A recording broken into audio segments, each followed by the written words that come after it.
Всем привет! С вами Эрик, Слайд, и это «Наука побеждать». Сегодня поговорим о самых универсальных сетапах и определим лучший на наш взгляд.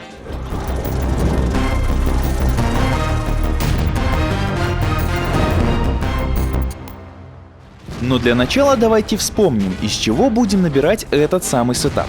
Среди танков первого уровня вне конкуренции Т-1. Из легких танков 8 уровня лидер АМХ 1390. Лучшие для командного боя средние танки — это Першинг, Т-69 и Объект 416.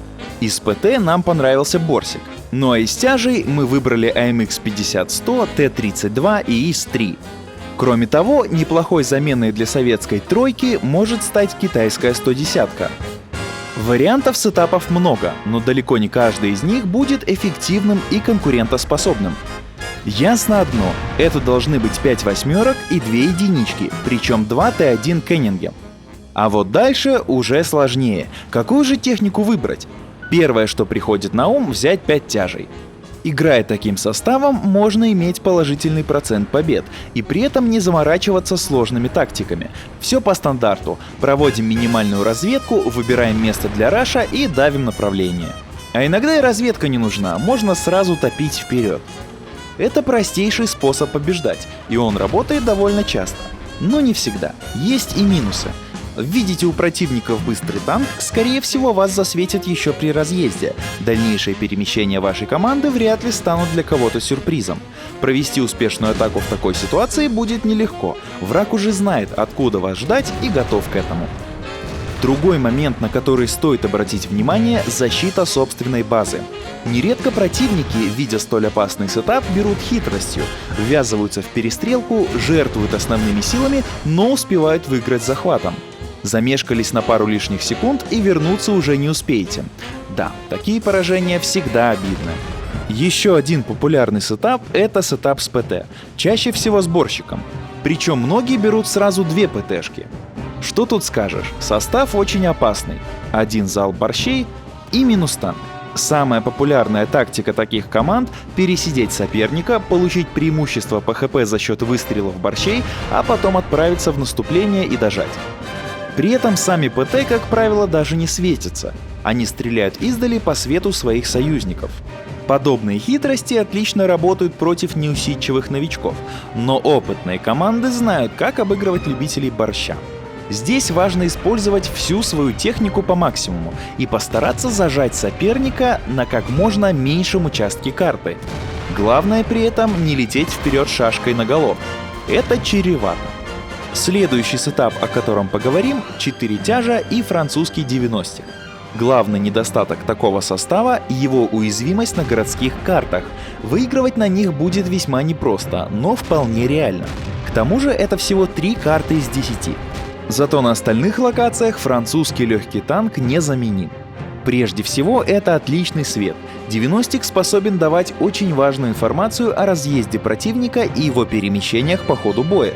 Значимость танка возрастает в разы, если у соперника нет ЛТ-8. Тогда вы можете действовать гораздо наглее. Занять в одиночку гору на рудниках — пожалуйста. Захватить центр на монастыре — легко. Подсветить разъезд на Прохоровке, Ласвеле, Утесе и Руинберге — тоже сделаем. Уже в начале боя вы получите важнейшую информацию. Именно это может стать козырем в борьбе против более опытных команд. Главное — с умом использовать этот козырь, отстреляться по свету, внести коррективы в свою тактику. Но об этом уже совсем скоро в новых выпусках «Науки побеждать». А пока вернемся к нашему сетапу.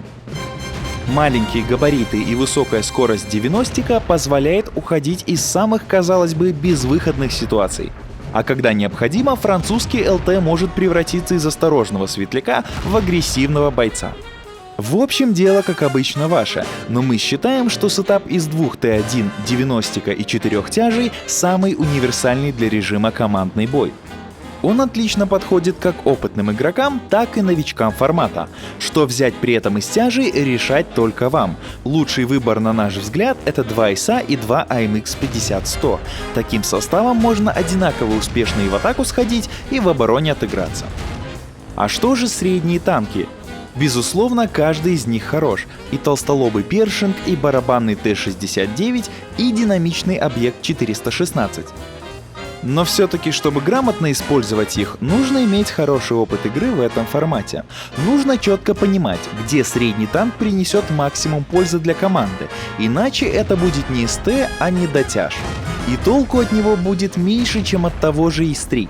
Говоря простым языком, СТ хороши, но только в опытных руках.